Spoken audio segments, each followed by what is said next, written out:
Hello everyone. आज हम इस वीडियो में बात करने वाले हैं बिहार एसआई प्रीलिम्स के प्रैक्टिस सेट 29 के बारे में। और अगर आपने इससे पहले के बाकी के सेट्स को नहीं देखा तो प्लेलिस्ट जा करके चेक कर सकते हैं। इस वीडियो में आपको टोटल 100 क्वेश्चंस बिल्कुल बीपीएससी के पैटर्न पे देखने को मिलेगा, तो इस वीडियो को एंड तक ज़रूर देखें। और इसका पीडीएफ आपको टेलीग्राम ग्रुप पर प्रोवाइड कराया जाएगा, तो वहाँ से भी आप सेट लगा सकते हैं। तो चलिए शुरू करते हैं। तो बात कर लेते हैं कि कल का होमवर्क आपका क्या रहने वाला है। तो देखिए, पॉलिटी में आपको पढ़ना है राज्यसभा और लोकसभा, इनसे संबंधित जो भी पॉइंट्स है वो आपको कवर कर लेना है। उसी तरह से रिवीजन्स के तौर पर एक छोटा सा टॉपिक दिया जा रहा है फिजिक्स, और फिजिक्स में गति, कार्य और ऊर्जा, इन तीनों टॉपिक्स को पढ़ेंगे। साथ ही साथ टॉपिक वाइज सीरीज़ में एक बहुत इंपॉर्टेंट टॉपिक दे रहा हूँ, प्रमुख संगठन और संस्था जो है उसको आप कवर कर लेंगे। करंट अफेयर्स में क्या है, सितंबर 2020 के करंट अफेयर्स को एक बार रिवीजन कर लीजिएगा। चलिए अब आज की इस वीडियो को शुरू करते हैं। देखिए, फर्स्ट क्वेश्चन कह रहा है कि सूची 1 को सूची 2 के साथ सम्मिलित कीजिए। एक तरफ हड़प्पा स्थल है और दूसरी तरफ नदी है, तो बताइए कि कौन सा हड़प्पा स्थल किस नदी पर स्थित था। तो हड़प्पा जो था वो रावी नदी के किनारे अवस्थित था, मोहनजोदाड़ो सिंधु नदी के किनारे, लोथल भोगवा नदी के किनारे, जबकि कालीबंगन घग्गर। यानी कि बिल्कुल सही तरीके से मैच किया गया। ऑप्शन हम ए को टिक कर सकते हैं। ठीक है। सेकंड क्वेश्चन है कि हड़प्पा सभ्यता के अंतर्गत हल से जोते गए खेत का साक्ष्य कहाँ से मिला। हल से जोते गए खेत का साक्ष्य कहाँ से मिला, तो राइट आंसर यहाँ पे होगा कालीबंगन। ठीक है, कालीबंगन राजस्थान में पड़ता है और यहाँ से अलंकृत ईंटों के साक्ष्य भी मिले, और साथ ही साथ एक खेत में 2 अलग अलग फसल के उगाने का साक्ष्य भी यहाँ से प्राप्त हुआ था। क्लियर। और जैसे कि आपने ऊपर में देखा कि ये घग्गर नदी के किनारे अवस्थित है, तो ये तो ध्यान रखना ही रखना है। प्राचीन भारतीय भौगोलिक मान्यता के अनुसार भारतवर्ष किस द्वीप का अंग था। इस वीडियो को एंड तक देखिए और बताइएगा कितना आप स्कोर कर पाते हैं।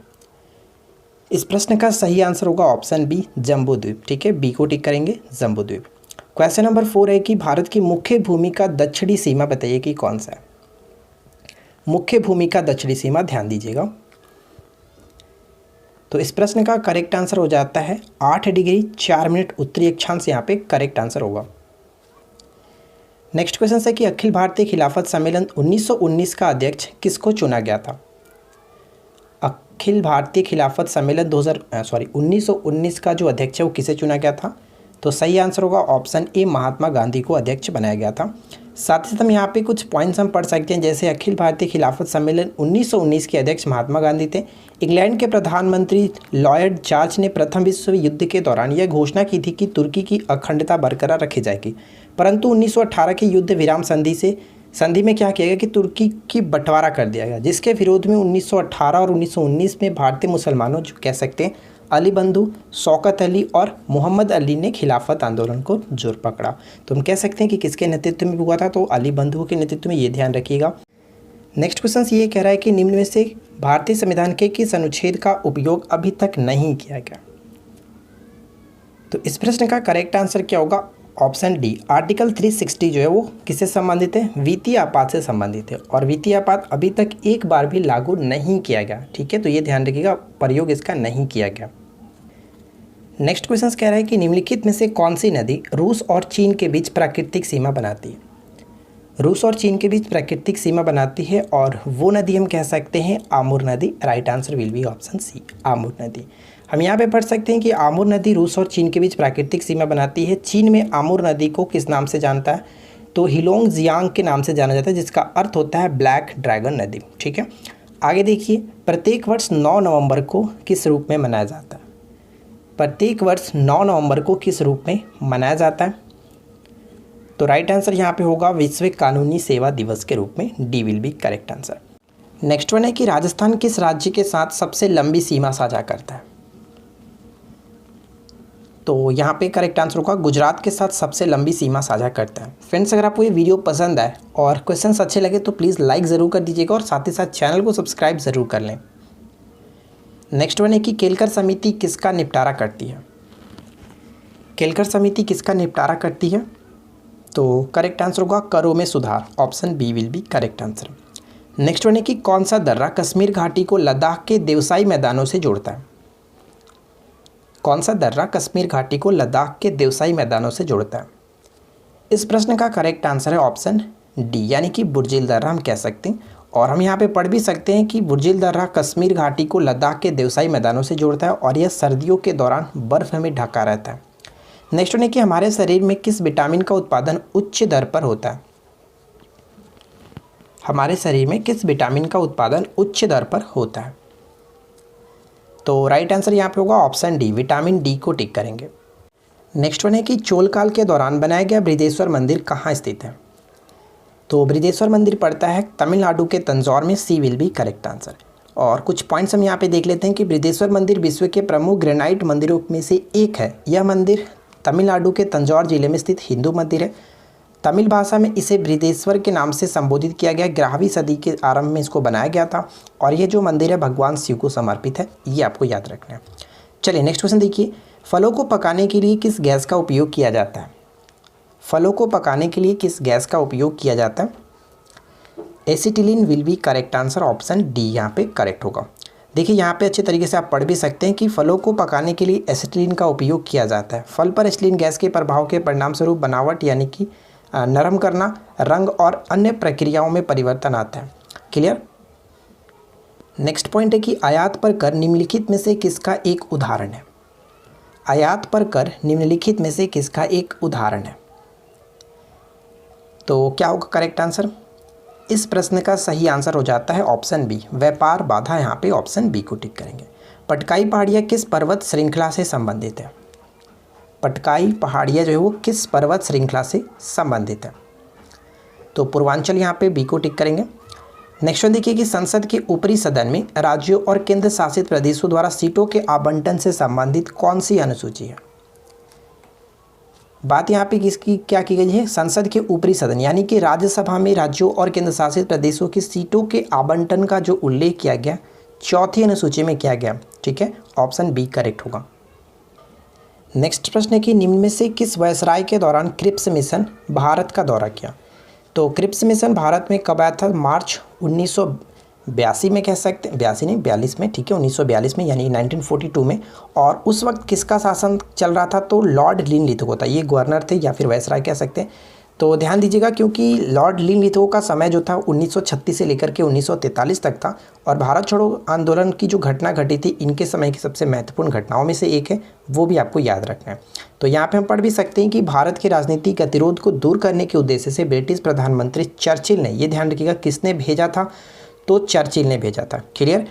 ब्रिटिश संसद सदस्य था और यहाँ पे मजदूर नेता सर स्टैफोर्ड क्रिप्स के नेतृत्व में मार्च 1942 में एक मिशन भारत को भेजा था जिसे क्रिप्स मिशन के नाम से जाना जाता है। नेक्स्ट क्वेश्चन से कि निम्नलिखित कथनों पर विचार कीजिए। तो तीनों पॉइंट्स को अच्छे से पढ़िए और बताइए कि कौन सा कथन यहाँ पे सही होगा। तो पहला पॉइंट कह रहा है कि हड़प्पाई शहरों में सड़कों तथा गलियों का निर्माण ग्रिड पद्धति यानी कि ग्रिड पैटर्न पर किया गया था, बिल्कुल सही है। मोहनजोदाड़ो का निचला हिस्सा आवासीय भवनों का उदाहरण प्रस्तुत करता है, ये भी सही है। और अगर हम थर्ड पॉइंट की बात करें तो घरों के बीचों बीच बरामदा बनाया जाता था और मुख्य द्वार हमेशा घर के पीछे होता था, ये ध्यान रखिएगा मुख्य द्वार हमेशा घर के पीछे की ओर खुलता था। तो यहाँ पे correct answer option D 1 2 3 will be correct answer. Next question देखिए क्या है कि वैदिक काल में दृष्टधति है वो किस नदी को कहा जाता था? दृष्टधति जो है वो किस नदी को कहा जाता था? तो दृष्टधति ऑप्शन बी घग्गर को, यानी ऑप्शन बी को टिक करेंगे। नेक्स्ट वन है कि अद्वैत सिद्धांत के प्रतिपादक कौन थे? अद्वैत सिद्धांत के प्रतिपादक कौन थे? तो ऑप्शन बी करेक्ट होगा, श्री शंकराचार्य। ठीक है। और अगर हम माधवाचार्य की बात करें तो माधवाचार्य से आपको संबंध पता होना चाहिए दैतवाद, ठीक है। जबकि रामानुज से बात करें तो विशिष्ट दैतवाद, ये ध्यान रखिएगा। हाल ही में किस देश के खिलाड़ी थिसारा परेरा ने अंतर्राष्ट्रीय क्रिकेट से संन्यास लिया है? थिसारा परेरा जो है वो किस देश के खिलाड़ी हैं जिन्होंने अंतर्राष्ट्रीय क्रिकेट से संन्यास लिया है? तो option B will be correct answer, Sri Lanka. अंतर्राष्ट्रीय खगोल विज्ञान दिवस, ठीक है, कब मनाया जाता है? अंतर्राष्ट्रीय खगोल विज्ञान दिवस जो कि कब मनाया जाता है? तो ये मनाया जाता है कह सकते हैं 2 मई को। नेक्स्ट वन है कि भीमबेटका कहाँ स्थित है? बताइए कि भीमबेटका जो है वो कहाँ स्थित है? तो भीमबेटका की गुफा हम कह सकते हैं मध्य प्रदेश में पड़ता है। तो मध्य प्रदेश में अब्दुल्लागंज रायसेन जिले, यानी ऑप्शन डी को टिक करेंगे। नेक्स्ट प्रश्न कह रहा है कि निम्नलिखित में से कौन सा सुमेलित नहीं है? यानी कि जनजातीय विद्रोह और आंदोलन से संबंधित जो प्रमुख नेता है उनके साथ यहाँ पे मैच किया गया, तो कौन गलत तरीके से मैच किया गया वो आपको बताना है। तो देखिए अगर हम यहाँ पे सारे ऑप्शंस को ध्यान से देखें तो करेक्ट आंसर यहाँ पे ऑप्शन डी को टिक करेंगे, क्योंकि खासी विद्रोह से संबंधित जो थे वो कौन थे, तो तीरथ सिंह यहाँ पे कह सकते हैं। ये पॉइंट हमारा गलत है, ऑप्शन डी को टिक करेंगे। नेक्स्ट वन है कि 1854 के चार्ल्स वुड डिस्पैच के संबंध में क्या असत्य है। चार्ल्स वुड डिस्पैच के संबंध में क्या असत्य है, तो यहाँ पे हमारा सही आंसर क्या होगा, शिक्षा के अधोमुखी निस्पंदन सिद्धांत का प्रतिपादन, ये हमारा गलत है। और ये ऐसा क्यों गलत है, तो आपको ये पता है शिक्षा के अधोमुखी जो निस्पंदन सिद्धांत का संबंध किससे था, तो मैकाले का जो मिनट सिद्धांत था उनसे संबंधित था। ठीक है, लॉर्ड मैकाले से संबंधित था। देखिए यहाँ पे नेक्स्ट क्वेश्चन कह रहा है कि बाबर द्वारा लड़े गए निम्न युद्धों पर विचार कीजिए और कौन सा युद्ध और उसके वर्ष के साथ सुमेलित नहीं है। तो ध्यान से पढ़िए और बताइए कौन सुमेलित नहीं है। तो आपको पता है पानीपत का जो प्रथम युद्ध हुआ था 1526 में, और उसके बाद 1527 में खानवा का युद्ध लड़ा गया, तो ये सही है। घाघरा का युद्ध की बात करें तो ये हमारा लड़ा गया था 29 में, जबकि चंदेरी का युद्ध 28 में। तो इस तरह से कह सकते हैं कि बी और यानी कि 2 और 3 गलत है, इस वजह से ऑप्शन हम बी को टिक करेंगे, 2 और 3 गलत है। चलिए नेक्स्ट क्वेश्चन देखिए। अगला प्रश्न कह रहा है कि निम्न परवर्ती मुगल शासकों पर विचार कीजिए। तो यहाँ पे फर्रुखसियर, महमूद शाह रंगीला, जहांदार शाह और शाह आलम द्वितीय दिया गया। तो आपको बताना इनके कालक्रम के अनुसार उचित क्रम कौन सा होगा, शासनकाल के अनुसार इनका उचित क्रम कौन सा होगा। तो इस प्रश्न का करेक्ट आंसर हम किसे टिक करेंगे, option B will be correct answer. तो आप इसको अच्छे समझने के लिए यहाँ पे दिए गए इनका समय आप देख सकते हैं, ताकि आपको अच्छे से क्लियरली समझ में आ जाए। ठीक है, तो देखिए जहांदार शाह, जिसको हम लोग लंपट मूर्ख के नाम से भी जानते थे, तो इनका समय था 1712 से 13। फर्रुखसियर की बात करें तो 13 से 19। महमूद शाह रंगीला की अगर हम बात करें तो जिनको रंगीला बादशाह कहा जाता था, 19 से लेकर के 48 तक, और शाह आलम द्वितीय 59 से लेकर के 1806 तक। तो इस तरह से आप चारों को याद रखिएगा। अगला क्वेश्चन देखिए क्या है, निम्न कथनों पर विचार कीजिए। फर्स्ट और सेकेंड पॉइंट्स दिए गए, दोनों को पढ़िए और बताइए कि कौन सा कथन सही है। तो पहला पॉइंट यहाँ पे क्या कह रहा है, पहला पॉइंट है कि संविधान के अनुच्छेद 58 के 1 के तहत राष्ट्रपति के पद की योग्यता से संबंध रखता है, बिल्कुल सही। और वह राज्यसभा का सदस्य निर्वाचित होने की योग्यता रखता है, क्या ये सही है? जी नहीं फ्रेंड्स, ये पॉइंट गलत है, क्योंकि राज्यसभा नहीं लोकसभा का सदस्य निर्वाचित होने की योग्यता रखता हो। तो यहाँ पे सिर्फ और सिर्फ सही क्या है, केवल और केवल एक, ऑप्शन ए को टिक करेंगे। हम यहाँ पे पढ़ सकते हैं कि राष्ट्रपति के संविधान के अनुच्छेद 58 के फर्स्ट के अकॉर्डिंग कोई व्यक्ति राष्ट्रपति तभी निर्वाचित होगा जब वह भारत का नागरिक हो, 35 वर्ष की आयु पूरी कर चुका हो और साथ ही साथ लोकसभा के सदस्यता निर्वाचित करने की योग्यता रखता हो। तो यहाँ पे ध्यान दीजिएगा, लोकसभा की सदस्यता का निर्वाचन होने की योग्यता राष्ट्रपति को होनी चाहिए। नेक्स्ट क्वेश्चन की महात्मा गांधी के नेतृत्व में किया गया प्रथम जन आंदोलन कौन सा था? महात्मा गांधी के नेतृत्व में किया गया प्रथम जन आंदोलन कौन सा था? तो प्रथम जन आंदोलन के रूप में हम लोग असहयोग आंदोलन को जानते हैं, ए विल बी करेक्ट आंसर। और इससे संबंधित कुछ पॉइंट्स यहाँ पे लिखे गए, आप चाहो तो पढ़ सकते हैं। नेक्स्ट क्वेश्चन कह रहा है कि निम्नलिखित घटनाएं किस कालानुक्रम में घटित हुई थी? निम्नलिखित घटनाएं किस कालानुक्रम में घटित हुई थी? तो इनको आप अच्छे से अरेंज कीजिए।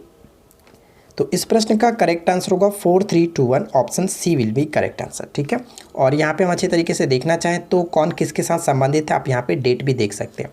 चंपारण सत्याग्रह 1917, नील की खेती के विरोध में रॉलेट एक्ट जो चला गया था, जिसको काला अधिनियम 1919 में 6 अप्रैल 1919 को, ये ध्यान रखिएगा। और जलियांवाला बाग हत्याकांड भी, ये भी आपका अप्रैल में ही है, लेकिन 13 अप्रैल था, इसके बाद ही आपका आएगा, तो ध्यान रखिएगा, अमृतसर पंजाब में। और चौरी चौरा कांड की घटना 1922 से संबंधित है, तो ये आपको याद रखना है। तो ये आपका चारों क्रम होगा, यहाँ पे डेट आपको मेंशन जरूर करना है, ध्यान में रखना है। चलिए अगला पॉइंट से कि हिमालय पर्वत एक प्रमुख प्रकार है, बताइए हिमालय जो पर्वत है एक मुख्य प्रकार है किसका? तो ये वलित पर्वत का उदाहरण माना जाता है और प्रमुख वलित पर्वतों के रूप में हम यहाँ पर पढ़ भी सकते हैं। चलिए अगला क्वेश्चन कह रहा है कि बद्रीनाथ अवस्थित है, बद्रीनाथ अवस्थित है, तो कुमाऊं हिमालय में अवस्थित है, ऑप्शन ए यहाँ पे करेक्ट होगा। आर्यों ने भारत में किस दर्रे से होकर के प्रवेश किया था? आर्यों ने भारत में किस दर्रे से होकर के प्रवेश किया था? खैबर दर्रा। खैबर दर्रा अफगानिस्तान और पाकिस्तान दोनों में सम्मिलित होता है, ये ध्यान रखिएगा। देखिए नेक्स्ट क्वेश्चन है कि निम्न में से कौन सा कथन गलत है? तो चारों पॉइंट्स दिए गए, अच्छे से पढ़िए और बताइए कि कौन सा पॉइंट्स यहाँ पे गलत किया गया। तो ये हम यहाँ पे देख सकते हैं, पहला पॉइंट्स की प्रकाश वर्ष दूरी का मात्रक है, प्रकाश द्वारा एक वर्ष में तय की गई दूरी को ही एक प्रकाश वर्ष कहते हैं। एक प्रकाश वर्ष कितना होता है, तो यहाँ पे ये पॉइंट गलत है, क्योंकि 10 के पावर 12 मीटर नहीं, मीटर की अगर बात की जा रही है तो वहाँ पे पावर में 15 होगा, या 12 की जा रही है तो यहाँ पे किलोमीटर होना चाहिए था। इस वजह से ये पॉइंट हमारा गलत होता है। और खगोलीय दूरी को मापने की सबसे बड़ी जो इकाई होती है वो पारसेक होता है, ये ध्यान रखिएगा। नेक्स्ट क्वेश्चन क्या कह रहा है कि सूची 1 को सूची 2 के साथ सुमेलित करना है। तो बताइए कौन किसके साथ सही तरीके से मैच होगा। यहाँ पे इनके मात्रक यानी कि यूनिट के साथ मैच करना है। तो अगर हम सबसे पहले बात करें त्वरण, जिसको एक्सेलरेशन कहते हैं, तो त्वरण का मात्रक क्या होता है, मीटर प्रति सेकंड स्क्वायर। यहाँ पे देख सकते हैं ए का 4 के साथ कहाँ पे मिल रहा है, ऑप्शन डी यहाँ पे बिल्कुल सही आंसर हो जाता है। बाकी को भी याद रखिएगा, बल का मात्रक न्यूटन और कार्य का मात्रक जूल, जबकि आवेग का मात्रक न्यूटन सेकेंड, ये ध्यान रखना। आगे बढ़ते हैं। नेक्स्ट क्वेश्चन की निम्नलिखित में से किस ग्रंथि से निकलने वाले हार्मोन्स की मात्रा घट जाने के कारण शरीर का भार बढ़ने लगता है। बताइए किस ग्रंथि से निकलने वाले हार्मोन्स की मात्रा घट जाने के कारण शरीर की भार बढ़ने लगता है, और वो कौन सा है। तो इस प्रश्न का करेक्ट आंसर है थायराइड। ठीक है, ऑप्शन बी को टिक करेंगे। नेक्स्ट प्रश्न है कि एक हड्डी का सिरा दूसरी हड्डी में घुस जाता है, तो उस अस्थि भंग को क्या कहते हैं। उस अस्थि भंग को क्या कहते हैं, तो उसको हम कहते हैं पछंडी अस्थि भंग, यानी कि C will be correct answer. Next question की श्वसन तंत्र का कौन सा अंग नहीं है। श्वसन तंत्र का अंग इनमें से बताइए कौन सा नहीं है। तो इस प्रश्न का करेक्ट आंसर क्या होगा, डायाफ्राम जो है यहाँ पे कह सकते हैं श्वसन तंत्र का ये अंग नहीं होता है। निम्नलिखित में से कौन एक तंत्रिका तंत्र हमारे शरीर की आश्रयदाता प्रणाली है। तंत्रिका तंत्र हमारे शरीर की आश्रयदाता प्रणाली है। तो इस प्रश्न का करेक्ट आंसर यहाँ पे होगा पैरासिम्पैथेटिक तंत्र। ठीक है, ऑप्शन बी यहाँ पे करेक्ट आंसर है। और ये सभी क्वेश्चंस डायरेक्ट पूछे जाते हैं, तो इनको अच्छे से इसी तरह से याद रखिएगा। हो सके तो नोट्स बनाए कीजिए, मैं बार बार बोलता हूँ। देखिए नेक्स्ट क्वेश्चन क्या है कि कौन सा एक सुमेलित नहीं है। तो चारों में से बताइए कौन सुमेलित नहीं है। तो डेसिबल जो होता है ध्वनि की तीव्रता की इकाई, बिल्कुल सही। अश्व शक्ति का इकाई है। समुद्री मील नौ संचालन की दूरी इकाई है, बिल्कुल सही। लेकिन सेल्सियस यहाँ पे गलत है, क्योंकि ये तापमान का यूनिट होता है। अगला प्रश्न बनता है कि भीमराव अंबेडकर और महात्मा गांधी के मध्य सन 1932 में हस्ताक्षरित पूना समझौते में प्रावधान था। तो पूना समझौते में जो प्रावधान था वो क्या था। पूना समझौते का प्रावधान कह सकते हैं निम्न वर्गों के लिए आरक्षण सहित संयुक्त निर्वाचन क्षेत्र के बारे में बात की गई थी। D will be correct answer. निम्नलिखित में से किस अधिनियम द्वारा भारत के गवर्नर जनरल को अध्यादेश जारी करने की शक्ति दी गई थी। गवर्नर जनरल को अध्यादेश जारी करने की जो शक्ति दी गई थी वो भारत परिषद अधिनियम 1861 के तहत, ऑप्शन बी यहाँ पे करेक्ट है। रक्त का कौन सा एक कण नहीं पाया जाता, यानी रक्त में कौन सा एक कण नहीं पाया जाता। रक्त में कौन सा एक कण नहीं पाया जाता, तो बिम्बाणु यहाँ पे करेक्ट होगा सी। मैसूर राज्य के बारे में कौन सा कथन सत्य है। तो बताइए 3 पॉइंट्स दिए गए, तीनों में से कौन सा कथन यहाँ पे सही होगा मैसूर के बारे में। तो प्रथम आंग्ल मैसूर युद्ध की समाप्ति मद्रास की संधि के तहत हुई थी, बिल्कुल सही है। द्वितीय आंग्ल मैसूर युद्ध के समय गवर्नर जनरल जो था वो लॉर्ड हेस्टिंग्स था, ये पॉइंट गलत है, क्योंकि लॉर्ड हेस्टिंग्स नहीं वारेन हेस्टिंग्स था, ये ध्यान रखिएगा, वारेन हेस्टिंग्स। और दूसरा आंग्ल मैसूर युद्ध जो समाप्ति हुई थी वो कब हुआ था, तो मंगलौर की संधि के तहत 1784 में। ठीक है, टीपू द्वारा नौसेना के आधुनिकीकरण हेतु डॉकयार्ड का निर्माण किया गया था, ये सही है, यानी फर्स्ट और थर्ड यहाँ पे करेक्ट होगा। इस वजह से option C will be correct answer. कोई दिक्कत, चलिए आगे बढ़ते हैं। नेक्स्ट क्वेश्चन देखिए क्या है। नेक्स्ट क्वेश्चन है कि रैयतवाड़ी भू राजस्व व्यवस्था के संबंध में क्या असत्य है। रैयतवाड़ी भू राजस्व व्यवस्था के संबंध में क्या असत्य है। तो हम यहाँ पे कह सकते हैं कि असत्य के अगर हम यहाँ पे देखें तो सी ऑप्शन गलत होगा, क्योंकि उत्तर भारत के संयुक्त प्रांत में भी इसी व्यवस्था को लागू किया गया था, जो कि ये पॉइंट्स गलत है। उत्तर भारत के संयुक्त प्रांत में इसको लागू नहीं किया गया था। हम यहाँ पे पढ़ सकते हैं कि भारत के संयुक्त प्रांत में महालवाड़ी भू राजस्व व्यवस्था को लागू किया गया था, जबकि हम यहाँ पे कह सकते हैं कि रैयतवाड़ी व्यवस्था जो तमिलनाडु, मद्रास, बम्बई के कुछ हिस्से और पूर्वी बंगाल, असम, कुर्ग के कुछ हिस्से में लागू किया गया था। क्लियर। नेक्स्ट वन क्या है, ऋग्वेद के किस क्षेत्र को ब्रह्मावर्त कहा जाता है। बताइए ऋग्वेद के किस क्षेत्र को ब्रह्मावर्त कहा गया है। तो ब्रह्मावर्त कहते हैं किसे, तो सरस्वती और घग्गर नदी का जो मध्य का क्षेत्र है उसी को कहा जाता था देखिए हम यहाँ पे क्लियरली पढ़ सकते हैं कि ऋग्वैदिक काल की सर्वाधिक महत्वपूर्ण नदी जो थी वो सिंधु नदी थी, ठीक है।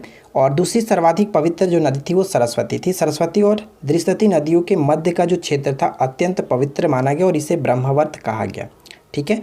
आगे देखते हैं। नेक्स्ट क्वेश्चन है कि राष्ट्रपति के निर्वाचन मंडल के सदस्य होते हैं। ये क्वेश्चन काफ़ी इंपॉर्टेंट है, अच्छे से इसको याद रखिएगा कि राष्ट्रपति के निर्वाचन मंडल में कौन कौन सदस्य होते हैं। तो संसद के दोनों सदनों के निर्वाचित सदस्य, उसके साथ ही साथ अगर हम बात करें तो सभी राज्यों के विधानसभाओं के निर्वाचित सदस्य और दिल्ली और पांडुचेरी के विधानसभाओं के निर्वाचित सदस्य, यानी 1, 3, 4 यहाँ पे करेक्ट होगा। Option D will be right answer. Clear. आगे देखिए, स्वराज पार्टी का गठन किसकी असफलता के बाद हुआ। स्वराज पार्टी का जो गठन किया गया था असहयोग आंदोलन की असफलता के बाद किया गया था। निम्नलिखित में से खिलाफत आंदोलन का परिणाम क्या था। खिलाफत आंदोलन का परिणाम क्या था। तो हिंदू मुस्लिम मतभेदों में कमी हुई। रेगुलेटिंग एक्ट पारित किया गया। बताइए कि रेगुलेटिंग एक्ट जो है वो कब पारित किया गया था। ये एक्ट जो कि बहुत ज़्यादा इंपॉर्टेंट है, 1773 यहाँ पे ए करेक्ट होगा। नेक्स्ट प्रश्न की मिंटो मार्ले सुधार जो अधिनियम था इसका उद्देश्य क्या था। तो मिंटो मार्ले सुधार अधिनियम यानी कि भारत सरकार अधिनियम 1909 को कहते हैं और इसका जो उद्देश्य था कह सकते हैं पृथक निर्वाचन प्रणाली। Option A will be correct answer. मिश्रित अर्थव्यवस्था से क्या अभिप्राय है। मिश्रित अर्थव्यवस्था से क्या अभिप्राय है। तो ध्यान दीजिएगा फ्रेंड्स कि मिश्रित अर्थव्यवस्था कह सकते हैं सरकारी एवं निजी क्षेत्र का अस्तित्व जो होता है उसी को कहते हैं और भारत एक मिश्रित अर्थव्यवस्था के अंतर्गत ही आता है, ये ध्यान रखेंगे।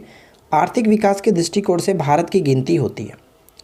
आर्थिक विकास के दृष्टिकोण से भारत की गिनती होती है तो विकासशील राष्ट्र के रूप में, ठीक है, विकासशील राष्ट्र के रूप में। नेक्स्ट क्वेश्चन की निम्नलिखित में से किसने स्वयं को हिंदुस्तान का तोता कहा था। तोते हिंद के नाम से भी जानते हैं। भारत का तोता, हिंदुस्तान का तोता के रूप में अमीर खुसरो को जाना जाता है। C will be correct answer. Next point है कि भारत में सूफी समुदाय का संस्थापक किसे माना जाता है। भारत में सूफी समुदाय का संस्थापक किसे माना जाता है। तो मोइनुद्दीन चिश्ती यहाँ पे करेक्ट आंसर होगा, मोइनुद्दीन चिश्ती। चैतन्य ने शिक्षा दी थी।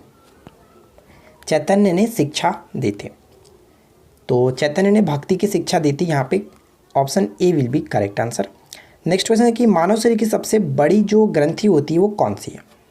मानव शरीर की सबसे बड़ी ग्रंथि के रूप में किसे जाना जाता है। यकृत, ठीक है, यकृत करेक्ट है। अगला प्रश्न है कि किस प्रक्रिया में मांसपेशियों की लंबाई पूर्ववत रहती है परंतु मांसपेशियों में तनाव बढ़ जाता है। किस प्रक्रिया में। तो इस प्रक्रिया को हम लोग कहते हैं आइसोमेट्रिक, ठीक है, ऑप्शन बी करेक्ट होगा, आइसोमेट्रिक। नेक्स्ट वन की मेरुदंड में कितनी हड्डियां होती हैं। मेरुदंड में कितनी हड्डियां होती हैं। तो ध्यान रखेंगे इस प्रश्न का करेक्ट आंसर क्या है, ऑप्शन डी यानी कि 33। भूटान का राष्ट्रीय खेल क्या है। भूटान का राष्ट्रीय खेल हम किसे जानते हैं। तो भूटान के राष्ट्रीय खेल के रूप में हम जानते हैं तीरंदाजी को। नेक्स्ट वन है कि सीपीयू का वह भाग जो अन्य सभी कंप्यूटर कंपोनेंट की गतिविधियों को कोऑर्डिनेट करता है वह कौन सा है। तो राइट आंसर क्या होगा, कंट्रोल यूनिट। यहाँ पे सी विल बी करेक्ट आंसर, ठीक है, कंट्रोल यूनिट। अगला क्वेश्चन कि हिमालय का पाद प्रदेश निम्न में से किस नाम से जाना जाता है। हिमालय का पाद प्रदेश जो है इसको हम लोग किस नाम से जानते हैं। शिवालिक के नाम से जाना जाता है। डी यहाँ पे करेक्ट है। धान का खैरा रोग या फिर लघुपत रोग किस तत्व की कमी से होता है। धान का खैरा रोग। तो ध्यान दीजिएगा धान का खैरा रोग जस्ता की कमी के कारण। देखिए अगला प्रश्न क्या है कि सेल नाम किस जीव वैज्ञानिक ने सर्वप्रथम दिया था। सेल जो नाम दिया गया था सर्वप्रथम किस जीव वैज्ञानिक ने दिया था। तो रॉबर्ट हुक, यहाँ पे सी करेक्ट आंसर होगा, रॉबर्ट हुक ने। कौन सी रचना जंतु कोशिका को वनस्पति कोशिका से विभेदित करती है। बताइए कौन सी रचना जो जंतु कोशिका को वनस्पति कोशिका से विभेदित करती है। और वो हम कह सकते हैं सेंट्रियोल, ठीक है, सेंट्रियोल। और इसके बारे में आप अच्छे तरीके से यहाँ पे पढ़ करके भी समझ सकते हैं, कोई दिक्कत नहीं है। नेक्स्ट वन कह रहा है कि सूर्य ग्रहण तब होता है जब। सूर्य ग्रहण तब होता है जब सूर्य और पृथ्वी के बीच चंद्रमा आ जाता है, चंद्रमा बीच में आ जाता है, तब सूर्य ग्रहण होता है। कोशिकाओं में या फिर कह सकते हैं कि कोशिका में राइबोसोम की अनुपस्थिति में निम्न में से कौन सा कार्य संपादित नहीं होगा। राइबोसोम की अनुपस्थिति में कौन सा कार्य संपादित नहीं होगा। और वो है प्रोटीन संश्लेषण। ये one of the most important question है, अच्छे से याद रखिएगा। नेक्स्ट वन है कि विट्टल और फाइमीना किसकी नस्ल है? बताइए कि विट्टल और फाइमीना जो वो किसकी नस्ल है? तो विट्टल और फाइमीना कह सकते हैं कि ये बकरी की नस्ल है। ऑप्शन ए यहाँ पे करेक्ट है। नेक्स्ट वन है कि संजय डुबरी टाइगर रिजर्व निम्नलिखित में से किस राज्य का टाइगर रिजर्व है? संजय डुबरी टाइगर रिजर्व, तो ये किस स्टेट में पड़ता है? तो ए करेक्ट आंसर, ये मध्य प्रदेश में स्थित है। ठीक है, मध्य प्रदेश। मांगला का संबंध निम्न में से किससे है? बताइए फ्रेंड्स कि मांगला का संबंध निम्नलिखित में से किससे है? तो मांगला हम कह सकते हैं कि ये राजस्थान का कुआं है। ठीक है, राजस्थान में तेल कुआं है। ऑप्शन डी यहाँ पे करेक्ट होगा, इनमें से कोई नहीं। अगला क्वेश्चन है कि सिवाना, कमढाई और सारनो क्षेत्रों में रेयर अर्थ खनिजों की खोज की गई है। यह किस राज्य में स्थित है? तो ये जो पढ़ते हैं ये राजस्थान में ही पढ़ते हैं। D will be correct answer. अगला क्वेश्चन है कि परितंत्र में अजैविक व जैविक घटकों के मध्य की योजक कड़ी कौन होता है? परितंत्र में अजैविक और जैविक घटकों के मध्य की योजक कड़ी जो होता है वो कौन होता है? जैविक संरचना। सी विल बी करेक्ट आंसर, जैविक संरचना। प्रकृति में सर्प पादपों पर निर्भर कीटों को खाते हैं। यदि मोर सर्प को खाता है तो मोर क्या होगा? तो बताइए कि मोर क्या होगा?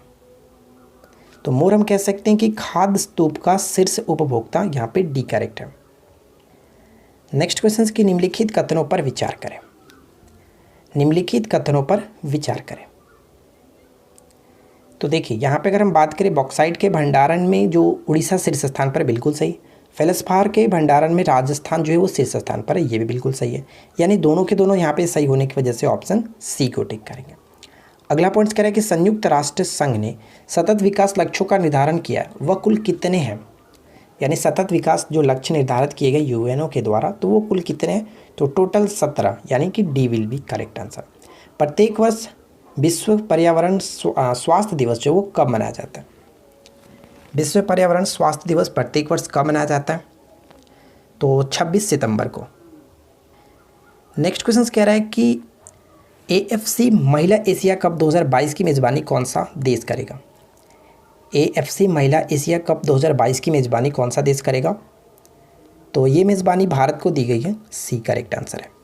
किस राज्य सरकार ने छात्रों के लिए एक टू खेलो एक टू पढ़ो योजना शुरू की गई, यानी लिटिल स्टडी लिटिल प्ले योजना स्टार्ट की गई थी, और ये स्टार्ट की गई थी त्रिपुरा के द्वारा। ए यहाँ पे करेक्ट आंसर है। किस राज्य में कंप्रेस्ड बायोगैस प्लांट का उद्घाटन हुआ है? कंप्रेस्ड बायोगैस प्लांट का उद्घाटन हुआ है। तो ध्यान देंगे, इस प्रश्न का करेक्ट आंसर होगा तमिलनाडु। सी विल बी करेक्ट आंसर। किस राज्य सरकार ने गरीबों के लिए इंदिरा रसोई योजना की स्टार्टिंग की है? इंदिरा रसोई योजना जो काफ़ी कम कीमत पर भोजन उपलब्ध कराने की सरकार की योजना है गरीबों को, तो ये स्टार्ट की गई थी राजस्थान के सरकार के द्वारा। नेक्स्ट क्वेश्चन है कि डॉक्टर हर्षवर्धन ने किस स्थान पर भारत के सबसे ऊंचे मौसम विज्ञान केंद्र का उद्घाटन किया है? सबसे ऊंचे मौसम विज्ञान केंद्र का उद्घाटन जो किया गया वो लेह में किया गया। यहाँ पे बी को टिक करेंगे, लेह। निम्नलिखित में से किसे प्रतिष्ठित तानसेन सम्मान 2020 से सम्मानित किया गया? तानसेन सम्मान जो मध्य प्रदेश की सरकार के द्वारा दी जाती है, और ये इस वर्ष जो किसे मिला? सतीश व्यास को, पंडित सतीश व्यास। अगर पूछा जा सकते हैं कि पंडित सतीश व्यास का संबंध किससे, तो ये संतूर वादक है, ये ध्यान रखिएगा। हाल ही के दिनों में चर्चा में रहे वैक्सीन मैत्री का जो पहल है वो क्या है? वैक्सीन मैत्री पहल क्या है? तो ध्यान देंगे, वैक्सीन मैत्री जो पहल है दूसरे देशों को कोरोना के टीकों की आपूर्ति कराना। नेक्स्ट क्वेश्चन की भारत और बांग्लादेश की ओर से संयुक्त रूप से शेख मुजीबुर रहमान के जीवन पर बनाई जा रही फिल्म बंगबंधु के निर्देशक कौन है? बंगबंधु के निर्देशक कौन है? तो Shyam Benegal. C will be correct answer. Next question की अमेरिका के नवनिर्वाचित राष्ट्रपति जो बाइडेन ने राष्ट्रपति के रूप में शपथ ली है, इस संदर्भ में निम्न कथनों में से कौन सा कथन सही है? तो बताइए यहाँ पे करेक्ट क्या होगा? जो बाइडेन जो अमेरिका के 46वें राष्ट्रपति हैं, बिल्कुल सही। अमेरिकी राष्ट्रपति चुनाव में वह डेमोक्रेटिक पार्टी से उम्मीदवार थे, ये बिल्कुल सही है। 2009 से 2017 तक अमेरिका के 47वें उपराष्ट्रपति के रूप में रह चुके हैं, यानी तीनों के तीनों पॉइंट्स यहाँ पे बिल्कुल सही है। D will be correct answer. Next question है कि रेटले पनबिजली परियोजना, ध्यान दीजिएगा, रेटले पनबिजली परियोजना जो है वो किस नदी पर है? हाल ही में ये जम्मू कश्मीर में जो कि चर्चा में रहा। तो बताइए कि रेटले पनबिजली परियोजना का संबंध किस नदी पर है, किस नदी से? तो चिनाब यहाँ पे करेक्ट है, ऑप्शन बी को टिक करेंगे। नेक्स्ट क्वेश्चन कह रहा है कि पाकिस्तान की राजधानी इस्लामाबाद में हाल ही में किस नाम से पहला हिंदू मंदिर बनाने की आधारशिला रखी गई है? तो श्री कृष्ण मंदिर, ठीक है, श्री कृष्ण मंदिर, ऑप्शन बी करेक्ट है। किस बैंक ने युवा पे नामक digital wallet mobile app launch करने की घोषणा की है? युवा पे नामक मोबाइल जो कि ऐप लॉन्च करने की घोषणा यस बैंक ने की थी, बी को टिक करेंगे। आदर्श पुलिस स्टेशन योजना शुरू करने की घोषणा किसने की है? आदर्श थाना बनाने के लिए आदर्श थाना और आदर्श थाना प्रभारी योजना कह सकते हैं या फिर आदर्श पुलिस स्टेशन योजना स्टार्ट की गई है छत्तीसगढ़ के सरकार के द्वारा। नेक्स्ट क्वेश्चन है कि ए बर्निंग नामक पुस्तक के लेखक कौन है? ए बर्निंग नामक पुस्तक के लेखक कौन है? तो ध्यान दीजिएगा, ए बर्निंग नामक पुस्तक के लेखक के रूप में हम किसे जानते हैं? मेघा मजुमदार, यहाँ पे डी करेक्ट होगा, मेघा मजुमदार।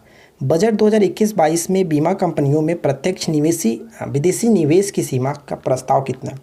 तो पहले ये 49% हुआ करता था, जिसको बढ़ा करके 74% कर दिया गया, यानी करेक्ट आंसर क्या होगा? ऑप्शन सी को टिक करेंगे। आगे देखिए, 4 फरवरी 2021 को मनाए गए विश्व कैंसर दिवस की थीम क्या थी? प्रत्येक वर्ष 4 फरवरी को मनाया जाता है विश्व कैंसर दिवस, तो इस वर्ष की थीम क्या थी? तो कह सकते हैं I am and I will, option B will be correct answer. तो ध्यान दीजिएगा फ्रेंड्स कि इस वर्ष हर साल एक नई थीम हुआ करती है, यानी कि इस दिवस पर कह सकते हैं इस दिवस पर हर साल एक नई थीम हुआ करती थी, लेकिन 2016 से हर 3 साल के लिए एक ही थीम रखने का फैसला किया गया था, यानी 19 से 21 तक के लिए जो थीम था वो वही है, आई am and I will. Next one है कि थाई पूसम जो त्यौहार है वो किस समुदाय के द्वारा मनाया जाता है?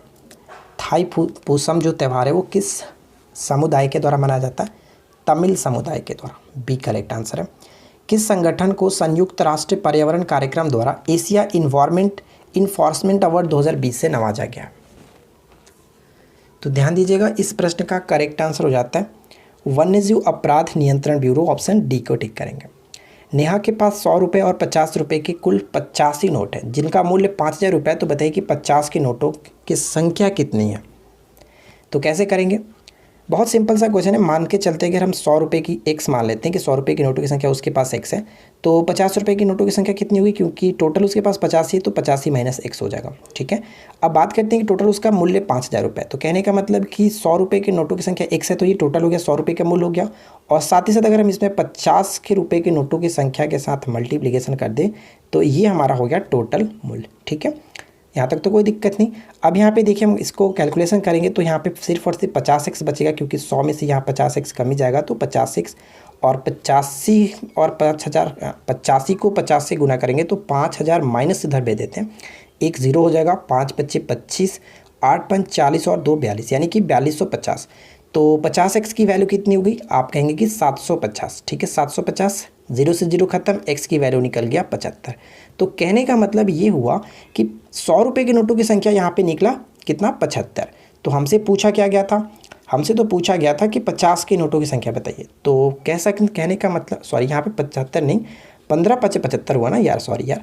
x की जो वैल्यू 15 निकला, तो x की वैल्यू 15 का मतलब 100 रुपये के नोटों की संख्या 15। तो बाकी हम घटा लेंगे, 85 में से 15 घटाएंगे तो 70 जो नोट है वो 50 रुपये के थे। तो सही आंसर क्या हो गया? ऑप्शन सी, ठीक है। चलिए नेक्स्ट क्वेश्चन देखिए क्या कह रहा है।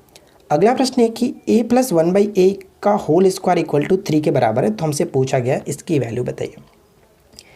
तो ये एक बार मैं आपको कई बार बता चुका हूँ कि अगर a + 1/a जो कि k के फॉर्मेट में हो, इसको मैं स्क्वायर है, होल स्क्वायर है तो उसे राइट साइड में भेजूंगा तो ये कुछ इस तरह से हो जाएगा, यानी a + 1/a = k के फॉर्मेट में हो, तो हम कह सकते हैं कि aq + 1/aq की वैल्यू जो होती है वो kq - 3k होगा, ठीक है, 3k होगा। ये डायरेक्ट एक तरीका होता है, चाहो तो आप इसका होल क्यू करके भी निकाल सकते हो, फॉर्मूला यहाँ पे यूज़ करना पड़ेगा, तो इसमें कोई फॉर्मूला याद करने की ज़रूरत नहीं पड़ेगी।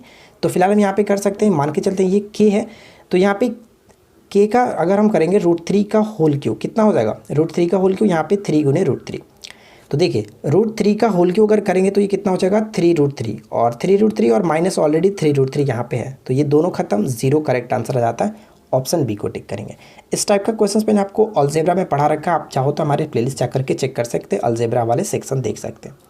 चलिए नेक्स्ट क्वेश्चन है कि एक व्यक्ति ने कोई पुस्तक 891 में बेच करके लागत का 1/10 लाभ कमाया, तो उस पुस्तक का क्रय मूल्य कितना है। चलिए अब इसको सॉल्व करते हैं। यानी कि उसने लाभ कमाया है कितना बेचकर, 891 बेचकर। तो आपको पता है कि लाभ बराबर क्या होता है, विक्रय मूल्य माइनस क्रय मूल्य। तो यानी कि लाभ उसने कमाया है लागत का 1/10, तो कह सकते हैं x/10, ये हमारा प्रॉफिट हो गया। और प्रॉफिट इक्वल टू क्या होता है, SP माइनस CP। CP हमारा x था। अगर इसको मैं राइट साइड लेफ्ट में लाऊंगा x को, तो ये कुछ x इस तरह से हो जाएगा, x/10 यहाँ पे, और यहाँ पे x इक्वल टू ये, ठीक है। इसके बाद हम यहाँ पे करेंगे तो 11x/10 हो जाता है, राइट साइड में 891।